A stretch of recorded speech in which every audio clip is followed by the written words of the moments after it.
Good afternoon, everyone. So in this video, we will be discussing chapter 2.2, which talks on the properties of continuity, intermediate, and extreme value theorems. So in this lesson, you should be able to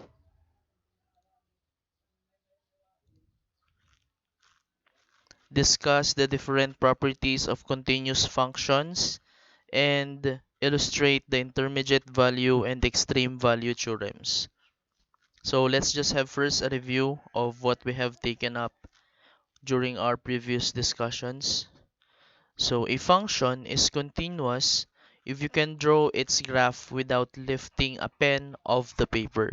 So if it doesn't have a hole, it doesn't have a jump, it doesn't have a break, then the function is said to be continuous. So continuity of a function f at a or at point A.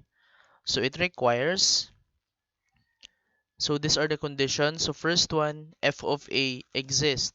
That means that if you evaluate the function by substituting the value of a, it should exist or it should be defined.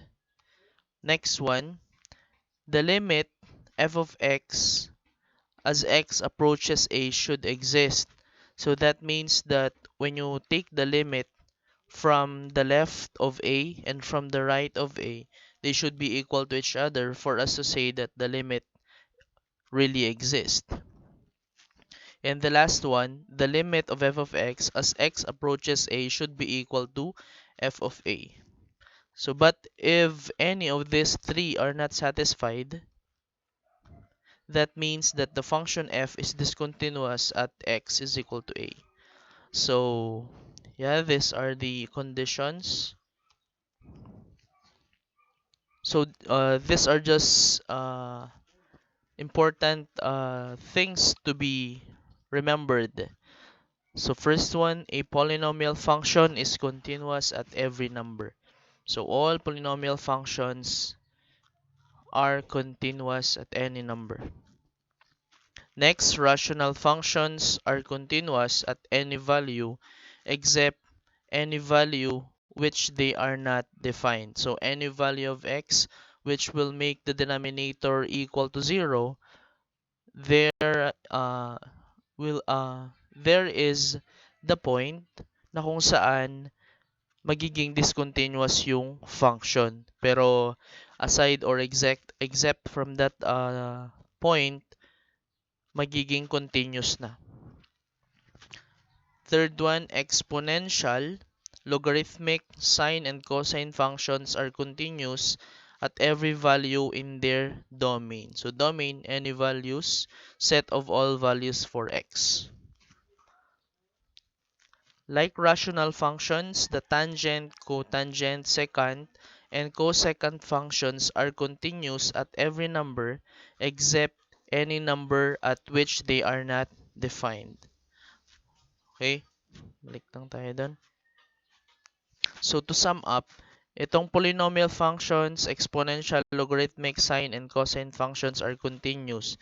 Ito namang rational functions, the tangent, cotangent, secant, they are continuous but they are discontinuous at the point which they are not defined.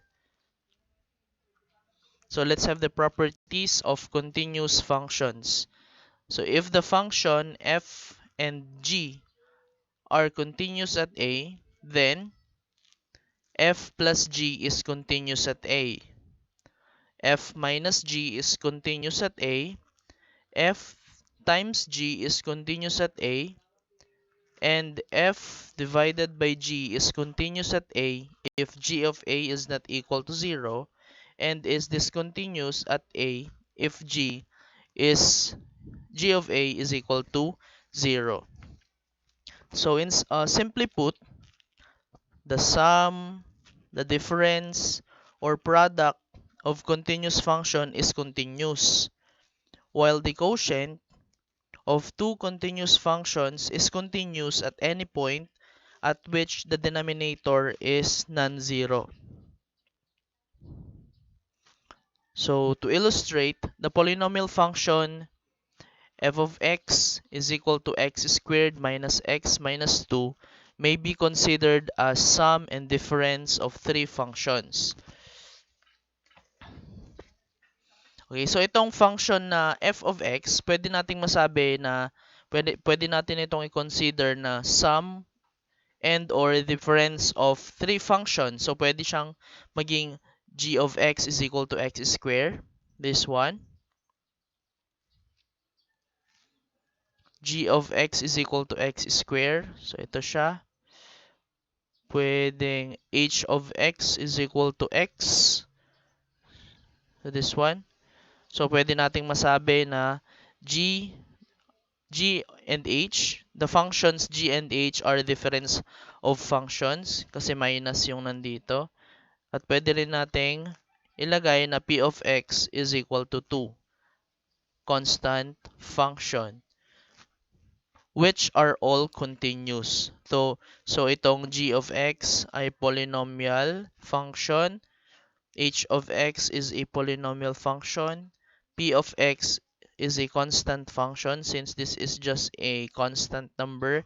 So they are all considered as continuous functions.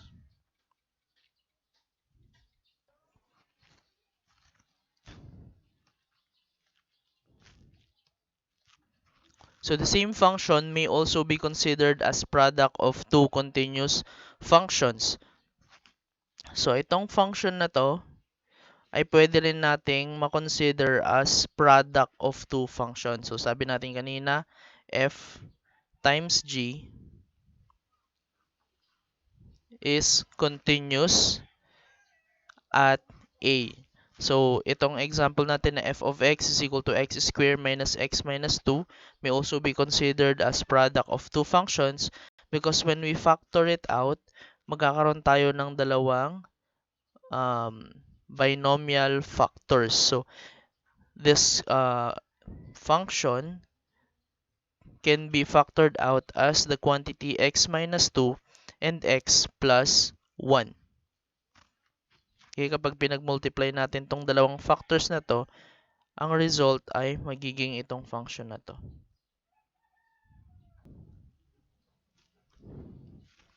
Okay, so also the function f of x is equal to x minus 1 divided by 2x squared minus x minus 1 is continuous for all x except at x is equal to 1 and x is equal to negative 1 half, which are the values that make the denominator 0. Okay, so paano natin ma-identify yung mga values of x na makakapag pa-equal sa 0, which will make the denominator equal to 0. So ang gagawin lang natin, we have to equate the denominator to 0. Okay, so para siyang ganito. So equal to 0 natin yan. And then, this denominator can be factored out. So ang mga factors ng denominator natin ay quantity 2x plus 1 and x minus 1.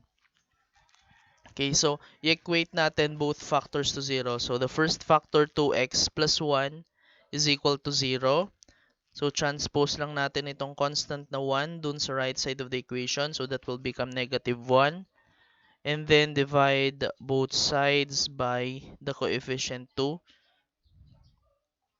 So x now will be equal to negative 1 half. Kaya x is equal to negative 1 half yung nandito. When we substitute the value of x, negative 1 half to this polynomial, it will make the denominator equal to 0. And then the second factor is x minus 1 is equal to 0. So transpose lang natin yung negative 1. So x will be equal to 1. Kapag when we substitute x is equal to 1 in this expression, it will also make the denominator equal to 0. So let's have continuity properties of some specific functions. So first one, a constant function f of x is equal to k, where k is a constant is continuous for all x. So, gaya ng example natin kanina dito. Okay, itong p of x is equal to 2. This is a constant function. So, that means a constant function where k is constant, yan, where k is constant is continuous for all x. Next, for a positive integer n, f of x is equal to x raised to n is continuous for all x. So this is an example of exponential function. So ibig sabihin, for a positive integer n, ibig sabihin if the exponent in an exponential function is positive, therefore it will be continuous for all x. Number 3, a polynomial function is continuous for all x. So we have already discussed all about this. Number 4, a rational function is continuous for all x in its domain, that is, except those values that will make the denominator 0.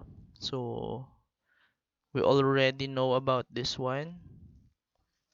5, for an odd positive integer n greater than 1, the nth root of f of x is continuous whenever f of x is continuous. Okay? So kapag odd positive integer daw yung index natin, itong n na nandito, and it's greater than 1, the radical function, do you call this one the radical function? Itong n ay yung index natin. This is the square root symbol. This is, itong nasa loob, ay tinatawag nating radicand. So, itong radical function ay continuous wherever f of x is continuous. So, kapag continuous yung nandun sa loob, yung radicand, yung function na nasa loob ng radical symbol, if that's continuous, then it's continuous. Number 6, for an even positive integer n, the nth root of f of x is continuous wherever f of x is continuous and non-negative. So, kapag even, itong index natin, kapag even number siya, itong radical function ay continuous kung saan yung radicand natin ay continuous at non-negative. Okay? So, to apply this one, let's have some examples. So, using the properties of continuity, determine where each function is continuous. So, example number 1, f of x is equal to 2x squared minus x minus 1. So, saan siya continuous? So, since f is a polynomial function, f is continuous for all values of x. Okay? This is a polynomial function. So, therefore, it's continuous for all values of x. So, property number 3, a polynomial function is continuous for all x. Next. Okay, f of x is equal to x minus 1 divided by the quantity x minus 2, quantity x plus 3. So obviously, this is a rational function. So since f is a rational function, f is continuous for all values of x except positive 2 and negative 3. So 2 and negative 3 are values of x which will make the denominator equal to 0. Kapag sinubstitute natin yung 2 dyan, this will be 2 minus 2. It will be, the denominator will be 0. Same as true with negative 3. So kapag negative 3 yung x, negative 3 plus 3, it will also be 0. So anong property yung ginamit natin? Property number 4, which states that a rational function is continuous for all x in its domain, that is, except those values that will make the denominator 0. Another example, let's have a f f of x is equal to cube root of x squared minus 9. So this is a radical function. So the polynomial function x squared minus 9 is continuous for all x. Since n is odd, f is continuous for all x. Okay, so yung index natin ay 3, which is an odd positive integer. And then yung radicand natin, yung function na nandito sa loob ng radical symbol ay polynomial function. So we all know that polynomial functions are continuous for all values of x. So therefore, f is continuous for all x. So yun yung property na ginamit natin. Property number 5. For an odd positive integer n greater than 1, the nth root of f of x is continuous wherever f of x is continuous.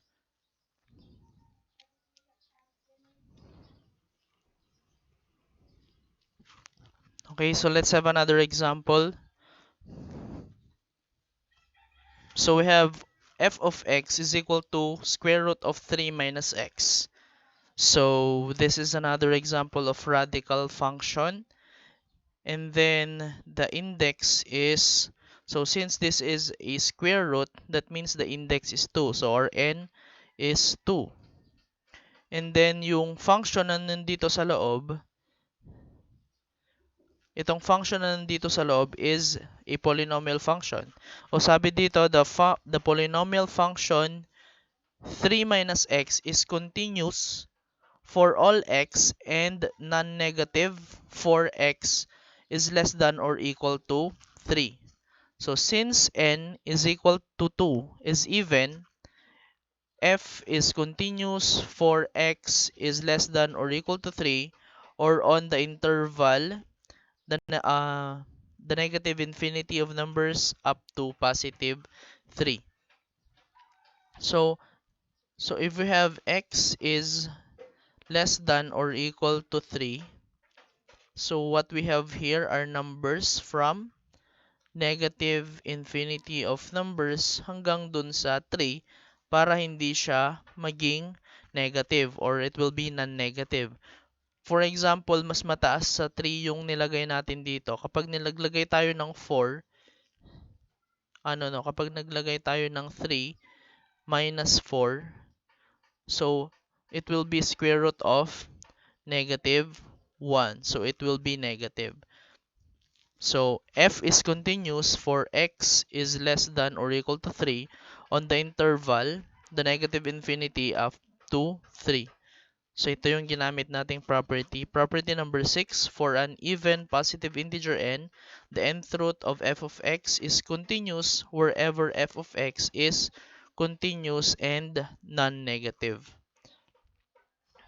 So as long as yung value of x natin ay gagawin nitong positive yung nasa loob ng radical symbol or yung radicand natin, the function will be continuous. But if we substitute a value of x which will make the radicand negative, then the function will not be continuous.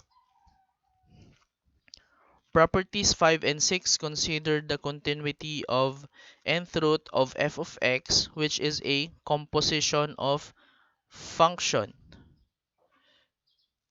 g of f of x, where g of x is equal to nth root of x. So in general, composition of functions are continuous at every point at which they are defined. So composition of functions, ibig sabihin, a function is composed in another function. Yung isang function nakabaloob sa isa pang function. For example, ito. So g of f of x. G of f of x. For example, ang f of x natin, ay 3 minus x. 3 minus x. At ang g of x natin At ang g of x natin ay nth root of x. Nth root of x. So, kapag ibig sabihin nito, g of f of x, nakapaloob sa function na g, yung function ng f. So, we could write that as, so isusulat muna natin yung function ng g, nth root of, tapos yung x niya dito natin ipapasok yung function ng x, which is 3 minus x. So, this is composition of function. So, composition of continuous functions. If f is continuous at a and g is continuous at f of a, then the composition f composition g is continuous at a. So, example, determine where h of x is equal to cosine times the quantity x squared minus x minus 2 is continuous. So, solution. So, we note that h of x is equal to g of f of x, where f of x is x squared minus x minus 2, ito, and then g of x is equal to cosine x. So, since both f and g are continuous for all x, h is continuous for all x by the continuity property of the composition of functions. So, ibig sabihin nito, itong h of x ay equal sa composition ng dalawang functions. So, we have g of f of x. Ibig sabihin yan, yung function ng f nakapaloob dun sa function ng g. Ang g of x natin ay cosine x. Ang cosine functions are continuous for all x. And then, ang f of x natin ay x squared minus x minus 2, which is a polynomial functions. At alam natin na the polynomial functions are continuous for all values of x. So, we have yung g of x natin ay cosine. And then, yung f of x natin ay x squared minus x minus 2. Ibig sabihin yan, yung function ng f nakapaloob dun sa function ng g. So, let's have the intermediate value theorem. A function y is equal to f of x that is continuous on a closed interval a up to b takes on every value between f of a and f of b, where f of a is not equal to f of b. So in other words, if y sub 0 is between f of a and f of b, then y sub 0 is equal to f of c for some c in the interval a over b. Okay? So, ganito lang yung sinasabi ng intermediate value theorem natin. So, for example, ito yung function natin na y is equal to f of x. So, continuous siya in a closed interval. Yan yung a. Mula dito sa a hanggang dito sa b, continuous siya. Kasi wala kang makikita dyan na hole, wala kang makikita dyan na jump or break. So, this function y is equal to f of x is continuous continuous on a closed interval a up to b. So, ibig sabihin yan, it takes on every value between f of a and f of b. So, ibig sabihin yan, meron siyang nadadaan ng values from f of a, dito, f of a hanggang dun sa f of b. For example, itong point na to, for example, dito sa point na to, so, it will take the value of this one, of this point in the y-axis. So, in other words, if y sub 0, for example, itong y sub 0 is between f of a, nasa pagitan siya ng f of a and f of b, then itong y sub 0 ay equal sa f of c for some c in the interval a over b, a up to b. So the discontinuity of f on the interval is essential to the intermediate value theorem. If f is discontinuous at even one point on the interval, then the theorem's conclusion may fail as illustrated by the graph of the function. So this is a piecewise function. F of x is equal to 3 minus x is if x is greater than or equal to 0 but less than or equal to 2. So ibig sabihin niyan ito ay nasa interval ng 0 hanggang dun sa 2. And negative 2 if x is greater than 2 but less than or equal to 6. So nasa pagitan naman siya ng 2 hanggang sa 6, which has a jump discontinuity at x is equal to 2. This is shown in figure 2.2. So the function does not take on all values between negative 2 and 3. It misses all the values between negative 2 and 1. So dito sa function na to, meron siyang jump discontinuity at x is equal to 2.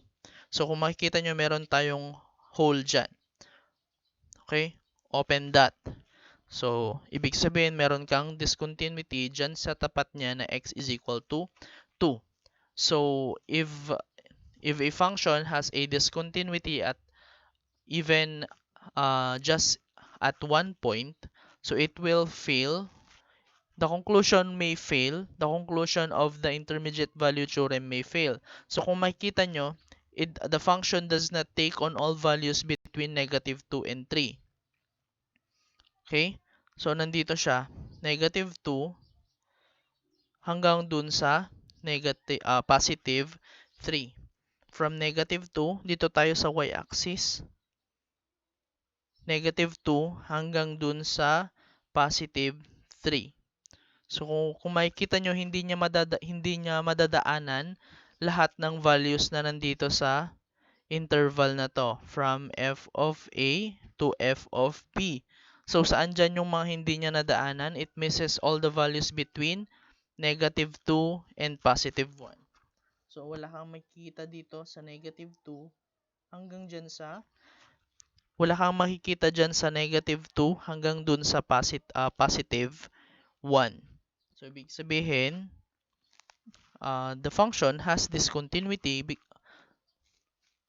kaya nag-fail yung conclusion ng intermediate value theorem.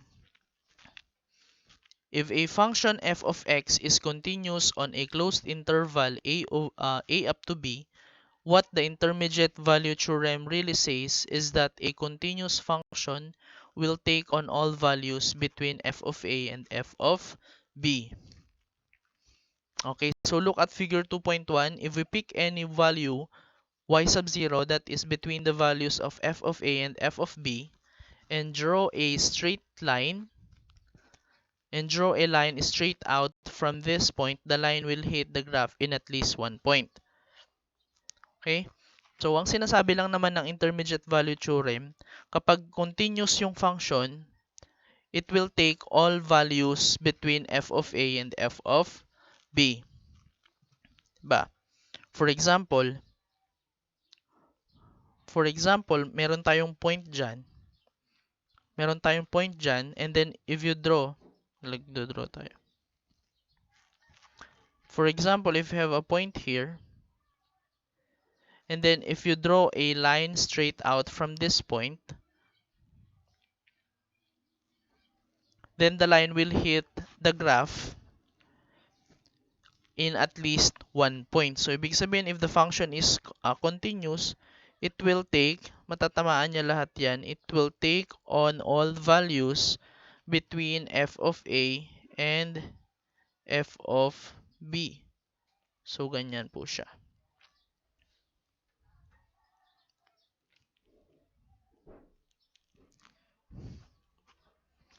Also, as figure 2.3 shows, the function may take on the value at more than one place.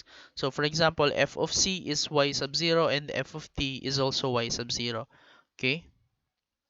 So na-hit niya yung graph at this point, and then this point, and also at this point.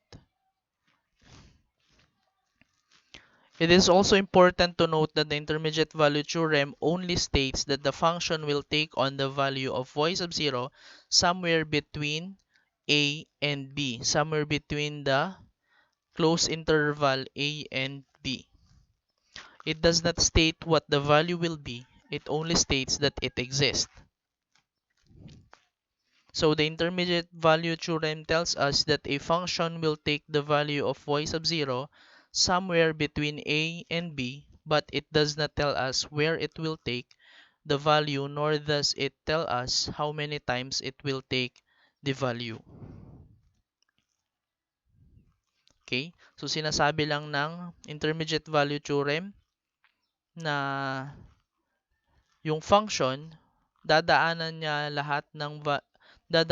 yung value ng y sub 0 sa pagitan ng interval na a and b, pero hindi niya sinasabi kung saan yung value or kung ilang beses na dadaanan yung value. So these are important ideas to remember about the intermediate value theorem. An application of the intermediate value theorem is to prove that the existence of roots of equations, which happens if the values are at the endpoints of the interval differ in sign. So let's have the existence of roots in application of the intermediate value theorem. For a function y is equal to f of x that is continuous on a closed interval ab, suppose f of a and f of b have different signs. So yung f of a and f of b, nasa y-axis yung mga yan. So kapag magkaiba yung signs nila, then there exists c between a and b. So itong a, b, and c, nasa x-axis yung mga yan, such that f of c will be equal to 0. Okay? So use the intermediate value theorem to show that the polynomial function f of x is equal to x cubed minus x minus 2 has a root between 1 and 2. So papatunayan natin na f of c is equal to 0. So in order to apply the intermediate value theorem, we need to verify that the two conditions in the theorem are satisfied, namely the function f of x is continuous in the specified closed interval 1, 2, and the value 0 is between f of 1 and f of 2. So since polynomial functions are continuous for all x, then it is continuous in the interval 1, 2.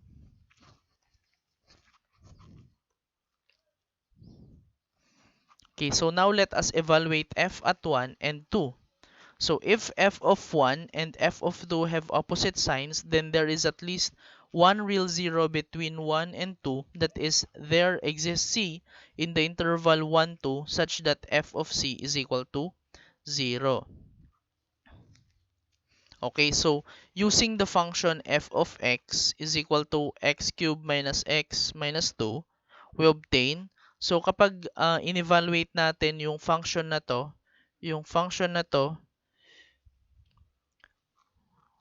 at 1 and 2, this will result to, so saan natin nakuha yung 1 and 2?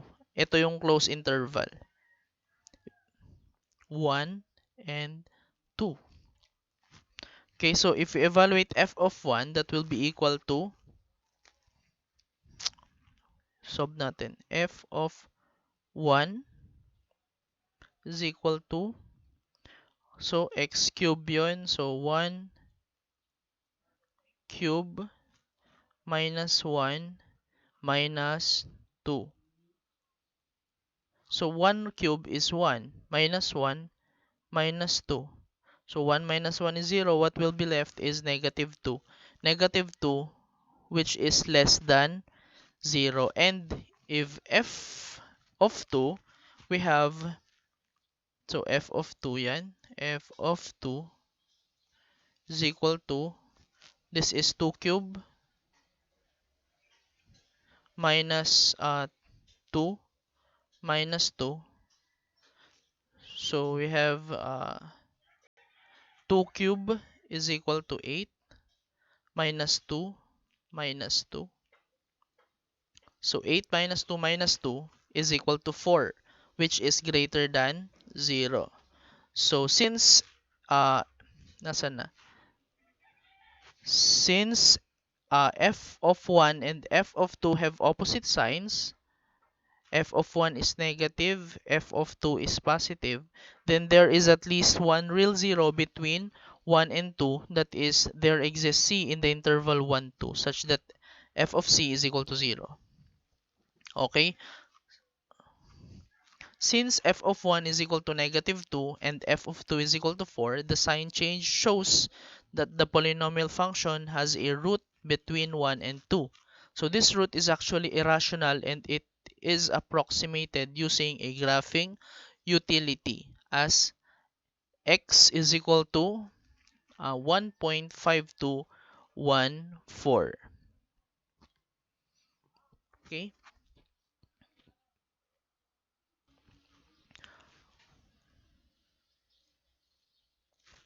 Okay, so the root is at x is equal to 1.5214. So ganito yung sinasabi ng intermediate value theorem natin. So this is the function x cubed minus x minus 2. So it's a polynomial function. So therefore it is continuous. Okay? So dito sa negative 2, yan yung f of 1 natin. At ito naman, positive 4, yan yung f of 2 natin. Yung a natin ay nasa positive 1 at yung b natin ay nasa positive 2.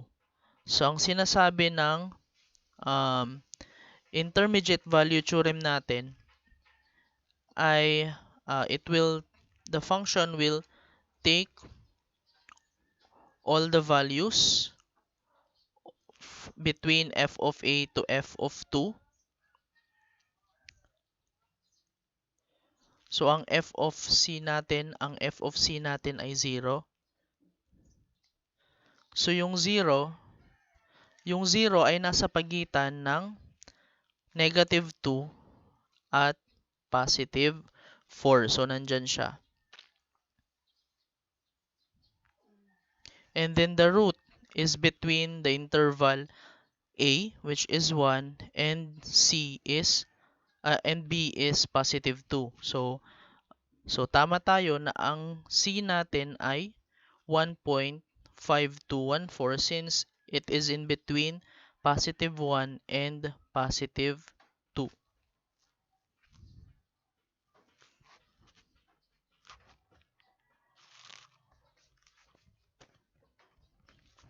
Example number 2. So we have f of x is equal to x cubed plus 4x minus 2 in the interval 0 up to 2.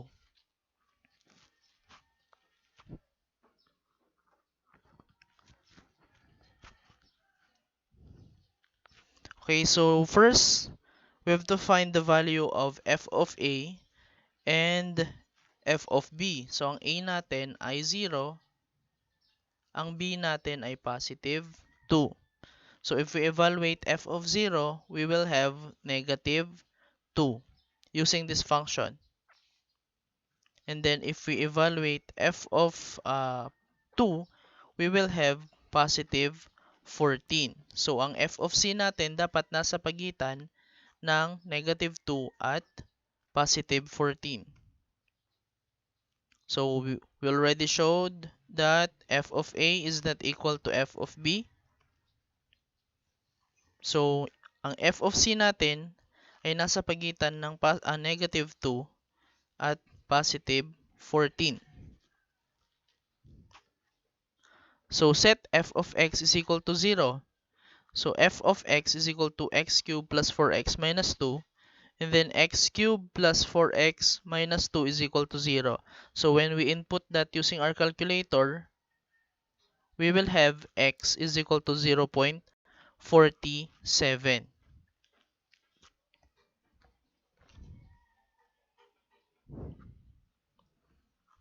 So dito tayo sa graph niya. So ang f of a natin or f of 0 ay nasa -2. Yan yung f of a natin. At yung f of b natin ay nasa +14. Okay, so yung f of c natin ay 0. F of c is 0. So, yung 0 ay nasa pagitan ng -2 at +14. And then, yung root natin or yung value ng x natin ay nasa pagitan ng 0 at +2. So, 0.47 ay nasa pagitan ng 0 and +2.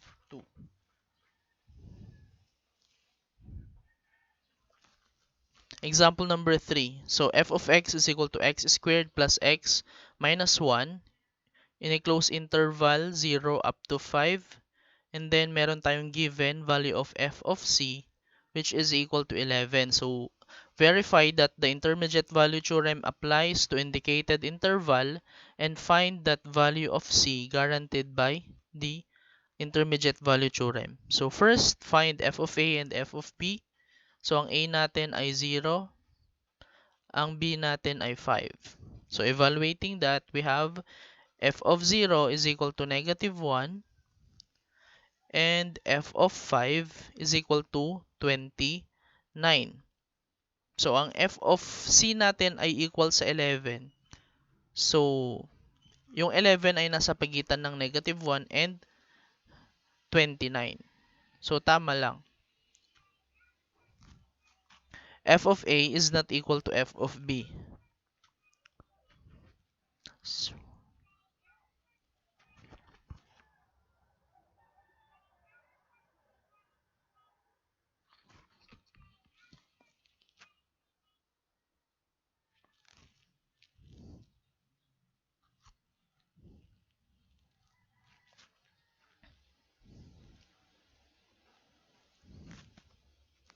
okay, next, find the value of c.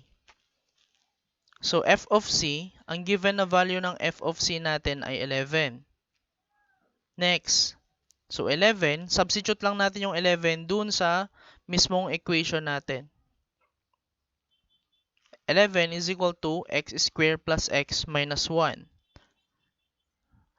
X squared plus x minus 1 minus 11 is equal to 11 minus 11. So, transpose lang natin yung 11 dito sa other side of the equation para the other side of the equation will be equal to 0. At kapag ganito na yung equation natin, we end up with a quadratic equation.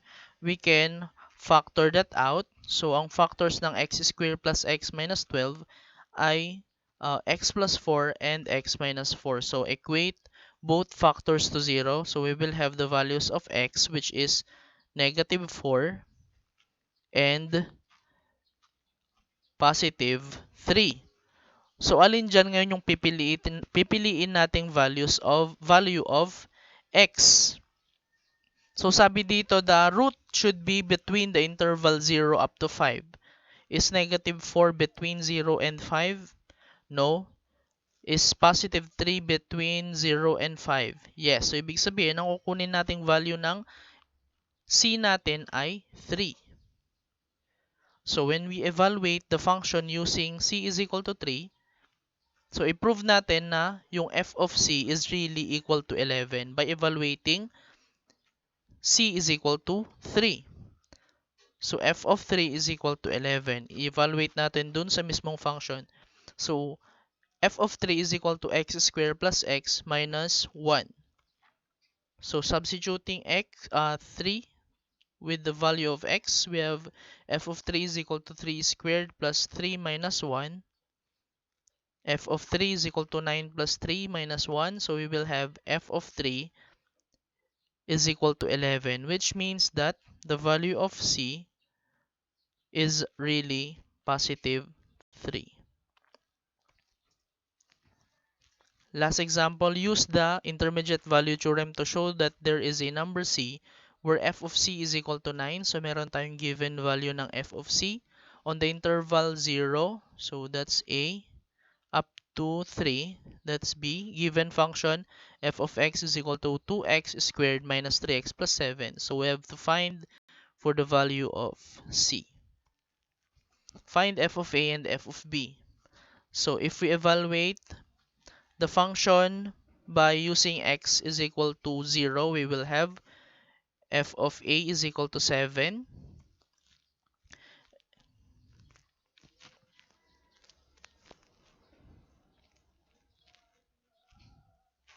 This should be 3. And then f of 3 is equal to 16. So ang f of A natin ay 7. Ang f of B natin ay 16. So, ibig sabihin, itong f of C is equal to 9. Itong 9 ay nasa pagitan ng 7 at 16. So, we have already proved that f of A is not equal to f of B. And then, yung f of C is in between 7 and 16. Wherein ang 9 ay greater than 7 but less than 16. Next, we have to find for the value of C. So, ang given value ng f of C natin ay 9. So, let's just substitute 9 dun sa mismong given function natin. So, we have 9 is equal to 2x squared minus 3x plus 7. And then, binaliktad lang natin para mas maayos tignan. And then, we have to transpose 9 dun sa left side of the equation para maging 0 yung right side. So, we have now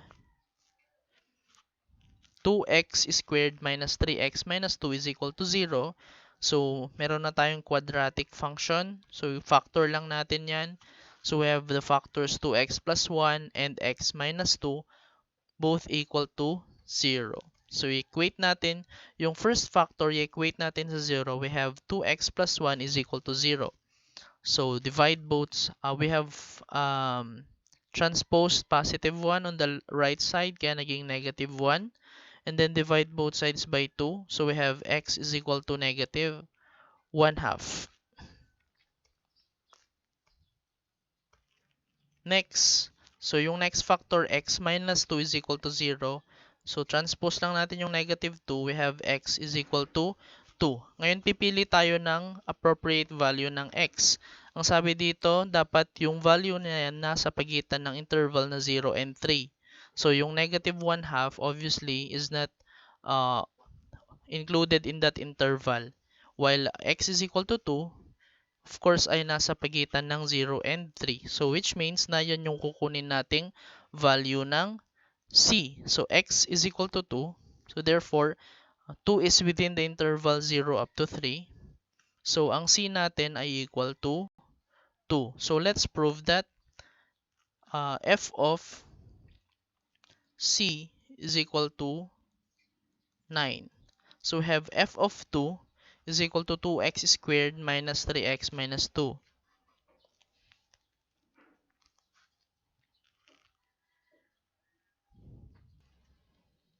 Okay, so let's prove that f of C is equal to 9.